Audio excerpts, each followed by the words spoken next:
안녕하세요. 저는 이제 게임으로 인해 변하는 모습들에 대해 발표할 김가람입니다. 여러분들은 게임을 얼마나 해보셨나요? 저는 부끄럽게도 너무나도 많이 했습니다. 게임으로 인해 저의 많은 것들이 변했는데 오늘 그 세 가지를 알려드리도록 하겠습니다. 일단 첫 번째로 저의 언어 습관이 많이 바뀌었습니다. 게임을 하기 전에는 그래도 적어도 바른말 고운말이 입에서 조금씩은 나왔었는데 게임을 많이 하고 나서부터는 제 입에서 바른말 고운말이 아닌 비속어, 욕 같은 게 너무 당연하듯이 입에서 나와버렸습니다.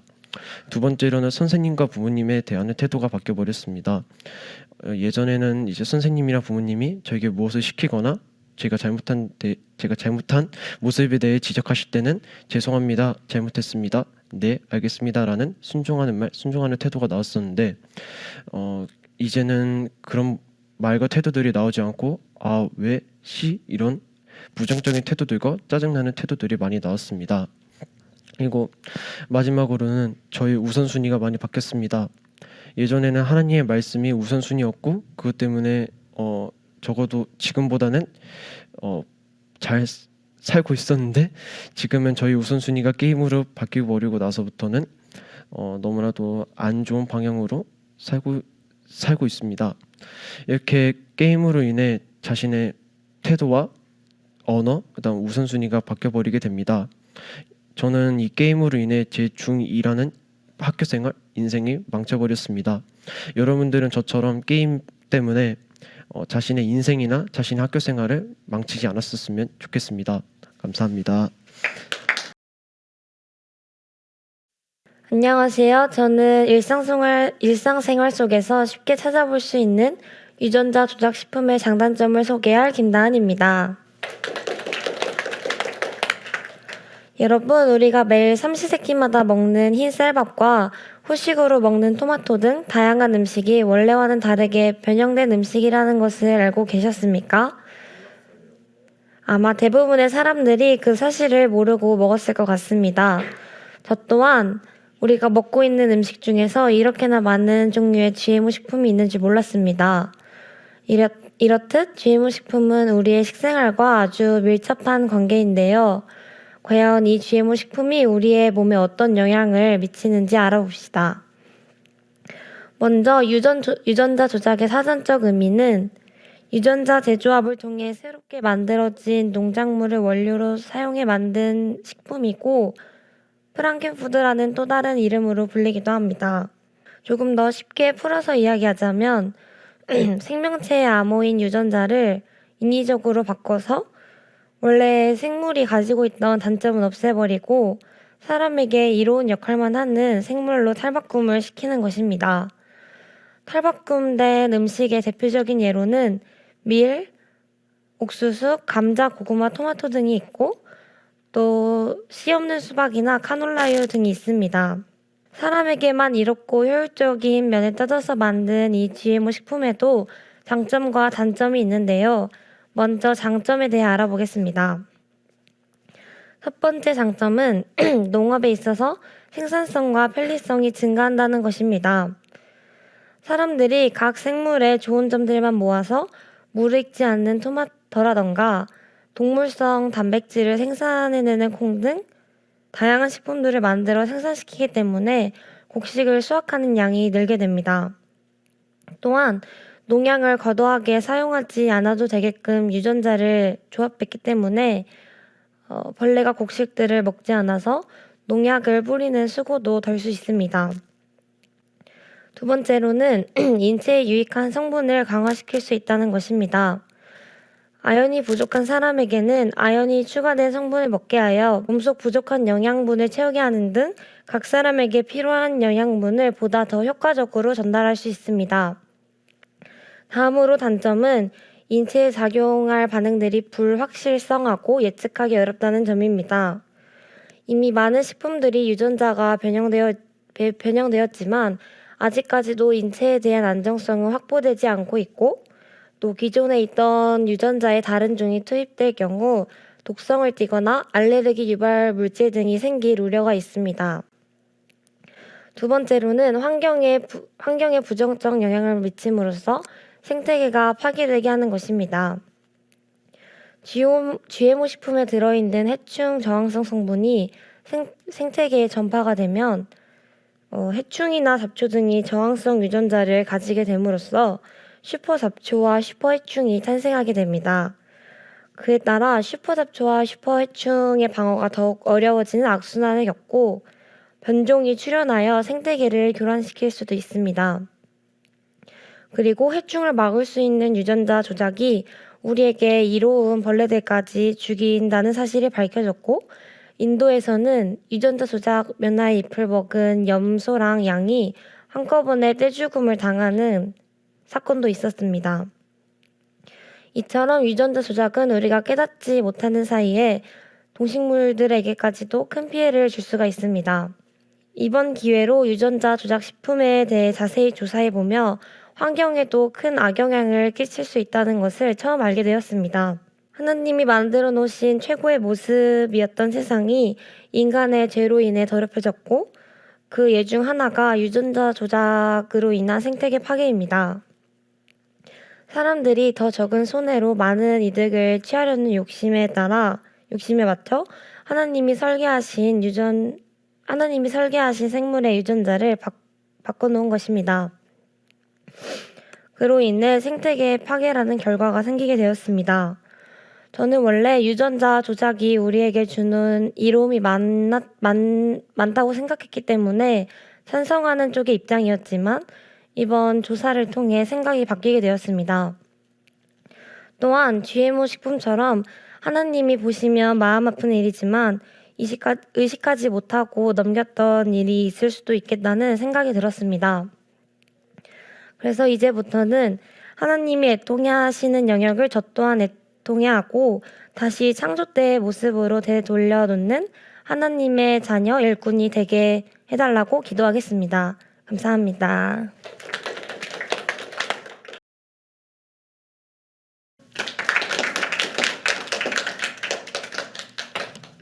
안녕하세요. 저는 우리기독학교 8학년 문창재입니다.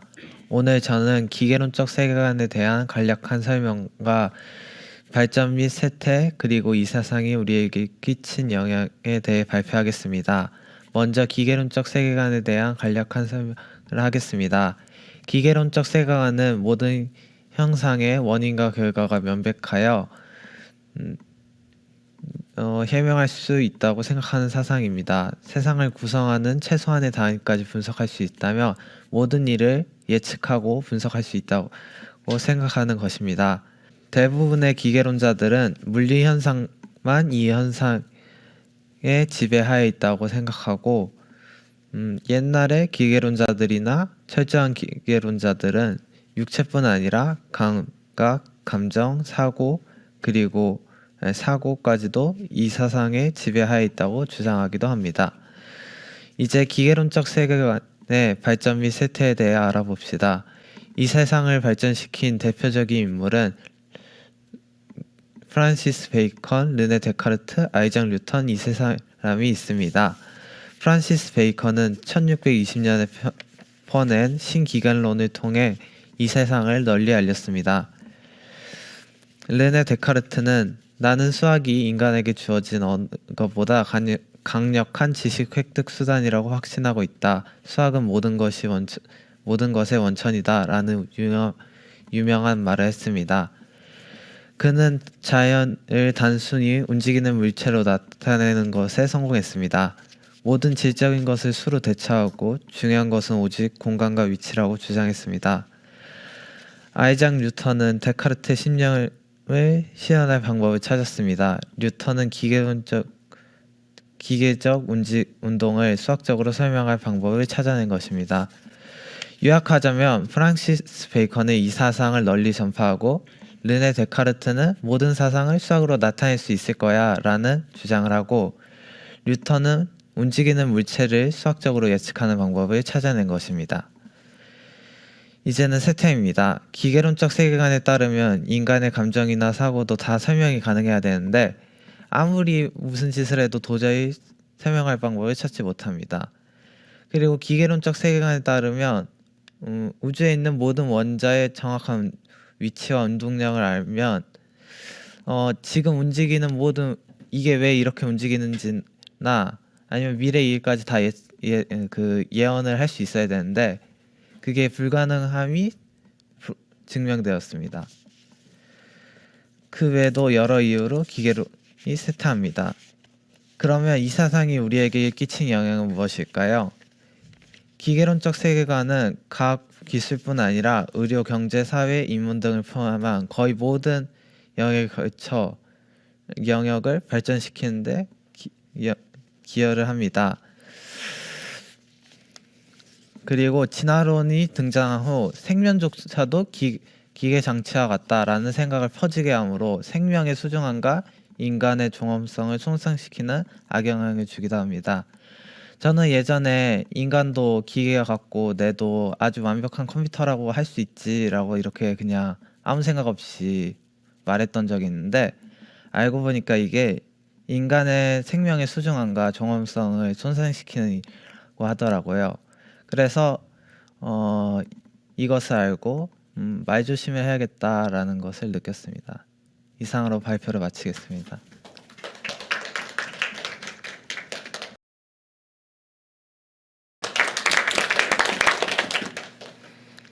안녕하세요. 저는 동성애에 대해 발표할 문혜솔입니다. 여러분은 동성애에 대해 어떻게 생각하시나요? 저는 하나님 말씀에 반항하는 것이라고 생각합니다. 2년 전 제가 대만에 갔을 때 시몬틴과 공항 화장실에서 동성애의 흔적을 볼 수 있었습니다. 또 한 연예인이 자신은 남자를 너무 사랑하고 남자와 함께 살고 있다라고 하는 모습을 본 적도 있었습니다. 또 한 친구가 저에게 웹툰을 추천해 주었는데 그 웹툰은 동성애를 절대적으로 찬성하는 웹툰이었고 많은 영화들이 퀴어 영화와 또 제가 재밌게 봤던 영화는 동성애를 절대적으로 찬성하는 영화였습니다. 어렸던 저에게 그보다 더 충격이었던 것은 한 교회 목사님이 퀴어 축제에서 기도를 해주었다는 모습이었습니다. 그 뒤로 저는 동성애에 관심이 생겼고 동성애가 왜 잘못되었는지 성경에 근거하여 찾아보기 시작했습니다. 오늘은 제가 찾은 동성애의 잘못된 점에 대해 알려드리고자 합니다. 첫째, 하나님 말씀 창세기 2장 21절에 하나님은 아담이 돕는 배필로 하와를 주십니다. 또 에베소서 5장 말씀에서 부부에 관한 이야기를 해주시면서 남자와 여자에게는 자연스러운 사랑을 허락하셨습니다. 하지만 세상 사람들은 꾸준히 동성애를 주장해 오고 있습니다. 저번에 한 지인이 자신이 동성애 커플 유튜버의 댓글을 봤다고 말해주었습니다. 한 시청자는 자신의 자녀가 동성애를 주장한다면 유튜버처럼 지지해줄 의향이 있다고 저에게 동성애를 알려주셔서 감사합니다 라고 이야기를 했다고 합니다. 가끔 길거리를 가다 보면 동성애 커플을 마주치기도 하는데 그럴 때마다 창세기 말씀을 보여주고 싶지만 용기가 없어 쉽게 다가가기는 어려웠습니다. 하나님 말씀 레위기 18장과 20장에 하나님은 동성애를 분명히 죄라고 보신다고 말씀하셨습니다. 그 말씀을 읽고 동성애 반대 책을 찾아보니 복음의 유익을 누릴 수 없을 만큼 타락한 사람도 없고 복음이 필요 없을 만큼 완전한 사람도 없으며 모든 사람은 죄인이고 그 누구도 성적인 죄로부터 자유로울 수 없다라고 알려주었습니다. 저는 성경 말씀에 근거하여 동성애의 잘못된 점을 찾아갈 때마다 큰 희열을 느꼈고 재작년 수원시청에 나가 동성애 반대 시위를 할 때 정말 하나님께 감사했습니다. 그곳에 모인 모두가 처음 보는 사람이었는데 다 하나님의 참된 진리를 주장하는 사람들이라는 것에 처음 보는 이들과 하나가 되었습니다. 마지막으로 주신혜 선생님께 여쭤보고 답을 찾았습니다. 저는 선생님께 찾아가 선생님 동성애가 왜 잘못되었는지 알려주세요 라고 질문을 했는데 선생님은 저에게 역질문을 하셨습니다. 그럼 동성애는 왜 잘못되었을까? 왜? 처음엔 똑같은 답만 하면서 생각하기 어렵다고 이야기했습니다. 하지만 선생님은 저에게 하나님은 동성애를 사랑하신다고 그 어디에도 그 누구에게도 말씀하지 않으셨다는 것이었습니다. 저는 그 말씀을 듣고 이제서야 비로소 동성애가 왜 저 잘못되었는지 더 쉽게 알 수 있었습니다. 오늘은 제가 찾은 성경에 근거하여 동성애의 잘못된 점에 대해 알려드렸습니다. 하나님이 창세기와 레위기에서 말씀하셨듯 동성애는 죄라고 보신다는 것을 분명히 기억해 주셨으면 좋겠습니다. 저는 이번 말하기 대회를 준비하면서 왜 선생님께서 미디어를 하지 말라고 하시는지 알 것 같았습니다. 정말 사소한 부분 하나가 나의 가치관을 바꾸어 나의 미래를 결정한다는 생각에 심히 애통하시는 마음으로 말씀하신 것 같았습니다. 저도 지금 바로 지키긴 어렵겠지만 조금씩 줄여가는 노력을 해보고 싶습니다. 이 세상의 그 누구가 세상의 편에 설지라도 우리 한 사람, 적어도 와우리 교회와 우리 기독학교 공동체는 하나가 되어 예수님의 참된 진리를 나누고 했으면 좋겠습니다. 그리고 동성애가 합법화되지 않도록 많은 기도를 부탁드립니다. 감사합니다.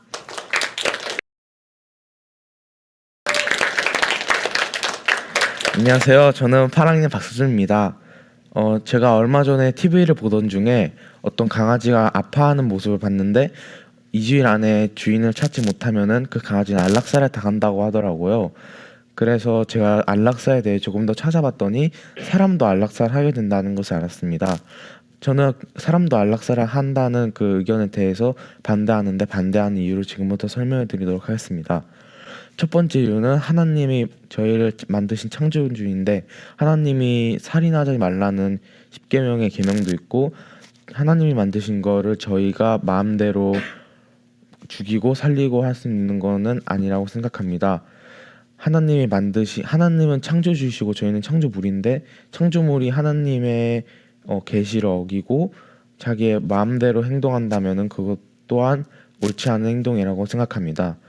두 번째는 우리나라 법에서는 우리나라 국민은 안락사를 하면 안 된다고 되어 있는데 덴마크나 스웨덴 같은 나라는 안락사를 할 수 있다고 되어 있어서 그쪽 나라에 가서 안락사를 하고 오는 경우도 많다고 합니다. 스웨덴이나 이제 덴마크에서 그렇게 하는 경우도 많은데 우리나라 국민이면은 우리나라 법을 지켜야 되는 게 맞기 때문에 이제 외국에서도 우리나라의 법이 적용되고 한국인이니까 한국의 법이 적용되는 게 맞기 때문에 하면 안 된다고 생각합니다. 감사합니다.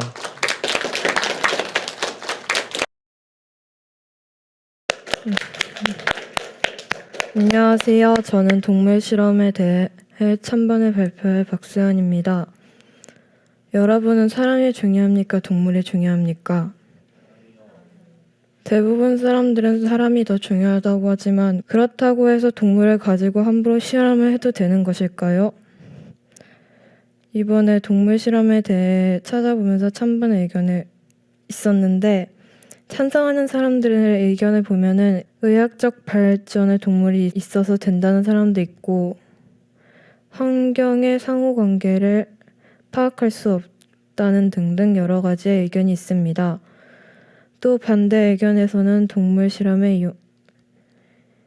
이용하지 않을 본질적 권리가 있다는 사람도 있고 또 동물 실험의 결과가 우리 사람들에게 어떻게 적용될지 몰라서라고 말하는 사람들도 있습니다.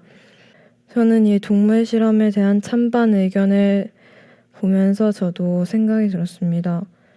동물 실험을 꼭 해야 될까라는 생각이었는데요. 제가 또 동물 실험에 대해 반대하는 이유는 동물들한테 괜찮다고 해서 사람한테는 꼭 괜찮다는 보장이 없기 때문입니다. 동물한테는 괜찮았어도 사람에게는 어떤 일이 일어날지 모르기 때문에 저는 또 동물 실험을 하면 안 된다고 생각을 합니다. 동물 실험을 하는 데서도 제일 많이 실험하는 동물이 있는데 그중 동물이 있습니다. 그 동물은 생쥐인데 생쥐는 사람과 거의 다른 동물들에 비해 사람과 거의 비슷해서 많이 실험을 한다고 하는데 생쥐한테 괜찮다고 해서 저희 사람한테 또 괜찮다는 보장은 없습니다. 그렇기 때문에 저는 또 동물 실험을 반대하는 생각이 큽니다. 여러분들은 어떻게 생각하십니까? 동물 실험에 동물 실험에 대해서 찬성하는 생각이십니까? 아니면 반대하는 생각이십니까? 일단 여기서 발표를 마치겠습니다. 감사합니다.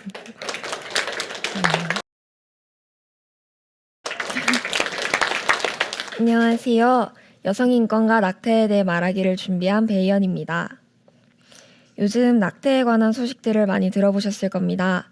최근 사회 수업 시간에도 고령화와 저출산 문제를 배우면서 낙태에 관한 이야기가 나왔었습니다.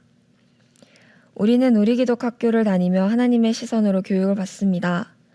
그 교육 안에는 낙태가 죄라는 사실도 포함이 되어 있습니다. 그렇다면 왜 낙태는 하나님 안에서 죄인 것일까요?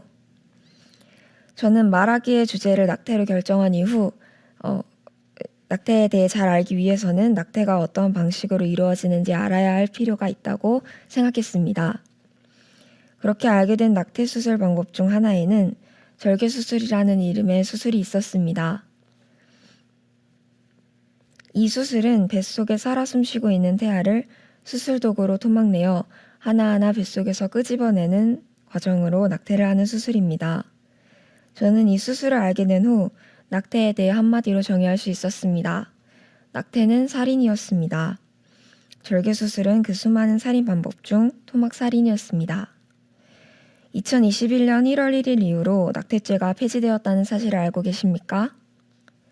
낙태죄란 산모의 건강이 위태롭거나 태아가 모체 밖으로 나와도 생명을 유지할 수 없는 경우 외에 낙태를 할 시 1년 이하의 징역 또는 200만 원 이하의 벌금에 처해지는 법률입니다. 이러한 낙태죄가 폐지되면서 우리나라의 국민이라면 임신 14주 이전에는 특별한 이유나 상담의 과정이 필요 없이 여성의 의사에 따라서 낙태가 가능하게 되었습니다. 또한 임신 15주가 넘은 상태에는 모자보건법에 관련하여 사회적 경제적 사유가 있다면 낙태가 가능해졌습니다.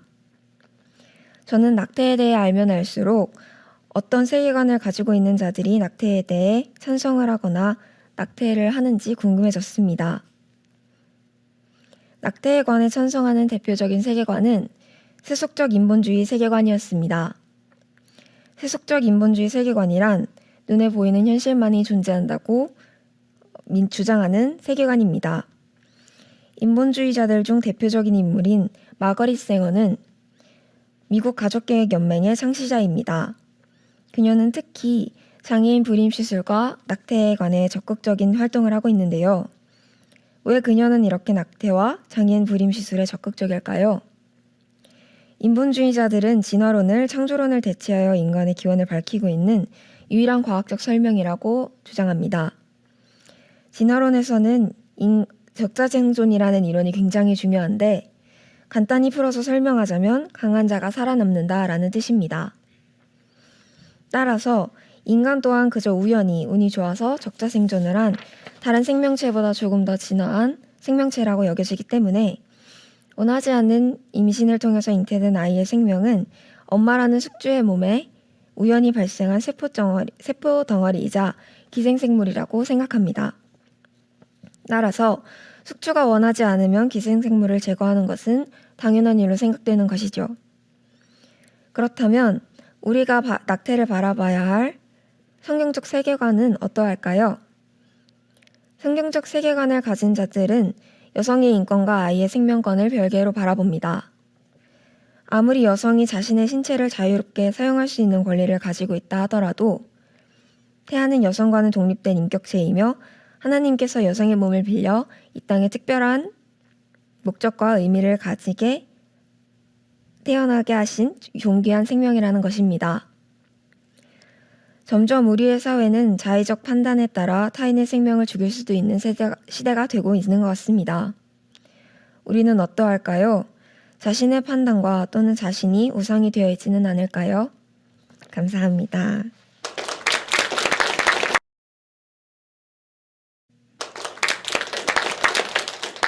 안녕하세요. 저는 안락사에 대해 발표할 소율입니다.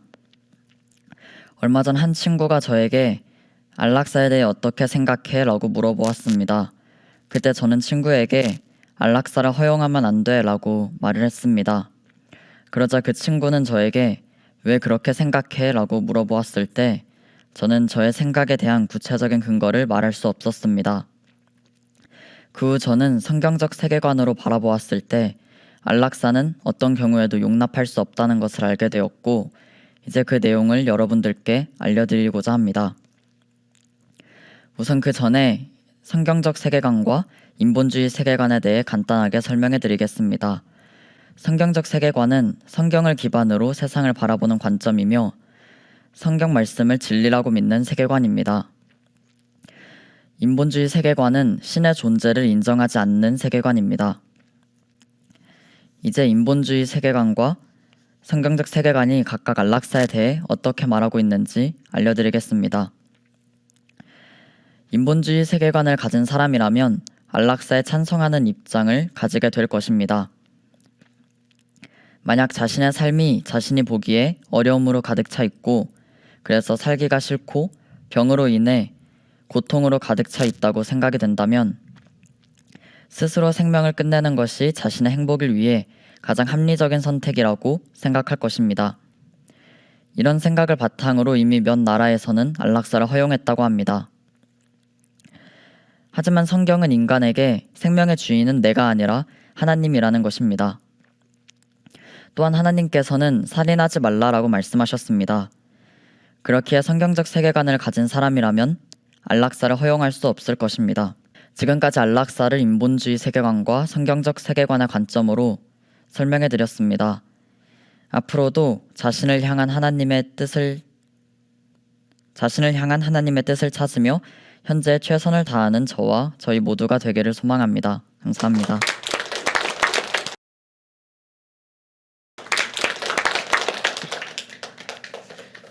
안녕하세요. 저는 플라스틱에 대해 알려드릴 이재우라고 합니다. 며칠 전 저는 우리누리 시간에 교장 선생님께서 플라스틱에 관한 영상을 보여주신 적이 있습니다. 영상의 내용은 미래의 한 할아버지와 손녀가 있었는데 할아버지가 열심히 이틀 동안 낚시를 해서 낚시를 했는데 한 마리밖에 잡지 잡은 한 마리도 뱃속에 쓰레기가 가득해 먹을 수 있는 살이 한 숟가락밖에 없는 내용이었습니다. 저는 이 영상을 보고 마음이 아팠습니다. 물고기 먹는 것을 좋아하고 물고기 보는 것도 좋아하는데 그 영상을 보고 미래에는 볼 수도 먹을 수도 없다는 생각에 가슴이 아팠던 것 같습니다. 그래서 저는 우리나라의 플라스틱 사용량과 플라스틱을 줄이는 방법에 관해 알아보았습니다. 플라스틱의 위험성은 심각합니다. 우리는 미세 플라스틱을 매주 신용카드 한 장씩 먹고 있고 동물들도 먹인 줄 알고 플라스틱을 먹고 그리고 플라스틱 먹은 동물들을 우리가 먹고 있습니다. 플라스틱 사용량은 엄청납니다. 플라스틱 컵은 연간 33억 개를 사용하고 있고 쌓으면 달까지 간다고 합니다.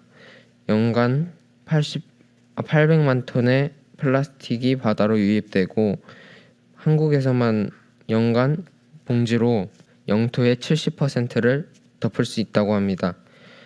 플라스틱 나라 사용량 순위는 5위 일본, 4위 프랑스, 3위 미국, 2위 캐나다, 1위 한국이라고 합니다.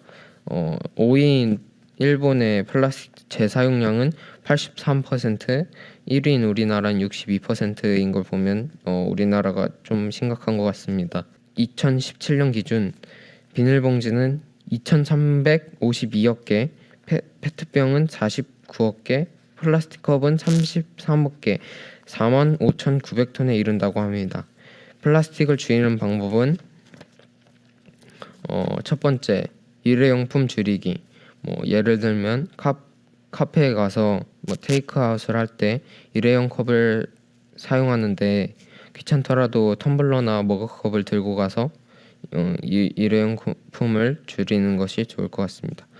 두 번째는 사소한 습관 바꾸기입니다. 편의점이나 일반 마켓 갈 때 플라스틱 음료수를 사는 것보다 유리로 된 거나 종이로 된 거를 선택하는 게 좋을 것 같습니다. 세 번째는 분리수거를 제대로 하자입니다. 플라스틱 재사용하는 것만으로도 지구의 환경 오염을 상당 부분을 줄일 수 있기 때문에 이물질이 묻어 있기 때문입니다. 이물질이 묻어 있다면 깨끗하게 닦거나 물로 헹궈 세척을 한 뒤 분리수거하는 게 좋습니다. 이물질이 있으면 재활용하기 힘들기 때문입니다. 바다와 물고기를 지키려면 필요 없는 플라스틱을 쓰지 않아야겠습니다. 감사합니다. 안녕하세요. 저는 대중음악에 대해 발표할 이태송입니다. 여러분은 대중음악을 좋아하시나요? 좋아하지 않으시더라도 길거리에 등 사람 많은 곳에 가면은 한 번씩은 들어보셨을 겁니다. 저 또한 좋아하는 가수나 밴드의 곡을 찾아서 듣기도 하는데요. 그렇다면 이 대중음악이란 무엇이고 우리 사회에 어떠한 영향을 미치고 있는지 알아보겠습니다. 자, 우선 대중음악은 불특정 다수에게 빠르게 퍼지는 음악을 말합니다. 그렇기에 이러한 대중음악은 인터넷 매체와 통신 기술이 발달하면 발달할수록 점점 더 발전하고 있습니다. 그리고 또한 빠르게 전파하는 특성을 가졌기에 우리가 인터넷에 검색을 하는 것만으로도 그 음악을 찾아 들을 수 있습니다. 자, 그럼 대중음악의 좋은 점에 대해 설명드리겠습니다. 첫째, 단기간 안에 빠르게 전파되는 특성을 가졌기에 많은 음악이 많은 사람에게 전파되며 그 전파되는 가운데 많은 사람들의 공감대를 형성하고 그 곡 또한 특정 가수에 대한 팬층을 거느리게 됩니다. 예시로 우리나라의 아이돌 그룹이 현재 지금 전 세계에 엄청난 팬층을 거느리고 있는데 그것도 대중음악의 영향이라고 볼 수 있겠습니다. 둘째, 이러한 특성으로 대중음악은 광고성으로 활용되거나 여러 자선단체의 홍보용 음악으로도 사용되기도 합니다. 또 세 번째로는 대중음악은 새로운 장르를 탄생시키기도 합니다. 예시로는 우리나라의 한 국악 밴드가 우리나라의 국악을 힙합이라는 장르에 접목시켜서 새로운 장르를 탄생시켜서 또 우리나라 또 해외에서도 엄청난 인기를 모은 사례가 있습니다. 그럼 이번엔 대중음악의 좋지 못한 점에 대해서 설명해 드리도록 하겠습니다. 첫째, 단기간 안에 빠르게 전파되는 특성을 가졌기에 많은 노래가 단기간 안에 많은 사람들에게 퍼지고 음악과 특정 가수에 대한 공감대가 형성되어 팬층을 누리게 됩니다. 뭔가 이상하죠? 네, 대중음악은 어떤 사람이 자기의 가치관을 어떤 곳으로 전파하냐에 따라서 그 영향이 좋은 영향이 될 수도 있고 또는 좋지 못한 영향이 될 수도 있습니다. 한 가지 예시를 들어보자면은 요즘에 나오는 장르 중에 랩이라는 장르의 노래를 들어보면은 거의 다 자기의 세상 권력 지위와 돈 등을 이렇게 자랑하는 가사가 많은데요. 이것 또한 이렇게 대중음악에 좋지 못한 사례라고 볼 수 있겠습니다. 왜냐하면 가수들은 이 대중음악의 특성을 활용하여 대중들의 이목을 끌어야 하기 때문에 좀 더 자극적인 가사를 써서 손쉽게 자기에게 집중이 가능하도록 만들기 위해 이런 가사를 쓰는 것입니다.